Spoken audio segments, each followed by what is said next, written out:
raha resaka an'izay fifidianana izay ihany moa isika dia kely ny finoany ny antoko MDM ny amin'ny tanterahany izay fifidianana izay raha tsy misy ny fanampiny ny vondrona iraisam-pirenena nasongadiny filohany ity antoko ity moa tao anatin'ny lahateny nataony tany Toliara ny farany herinandro teo izany.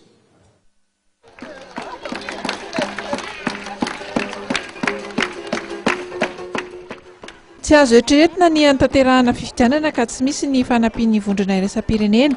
Izay no anisan'ny nambaran'ny filoha nasionaly antoko MDM tany Toliara ny farany herinandro teo nandritra ny fandalovany tany amin'ny faritra Atsimon'ny Nosy iny. Nampiany ihany koa fa mbola io fifidianana io ihany nefa no lalana ahafahana mivoaka ny krizy amin'izao fotoana izao.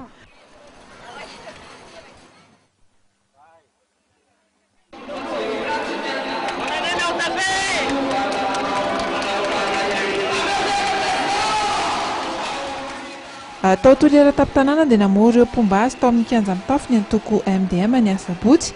Tamin'izany no nahafahan'ireo tompon'andraikitra ny laza etaetany indrindra manodidina ny olona tsy fananana asa ho an'ny mponina any an-toerana. Namaly moa ny filoha nasionaly Pierre Razona Reva fa dia hojerena akaiky ny vahaolana amin'izay rehefa tonga ny fotoana. Nanaradihy ny minisitry ny raharaha-mbahiny tamin'ity fandalovany tany amin'ny faritra Atsimo ity ny minisitry ny tanora Ulrich Andriatina izay nijery manokana ireo tanora tany an-toerana ka nanolotra fitaovana ara-panatanjahantena sy nanatrika ny lanonana fanokanana ny trano vaovaon'ny MDM tao Tsianaloky Betartary. Amin'izao fotoana izao moa dia efa tafapetraka amina distrika 7 ity antoko ity.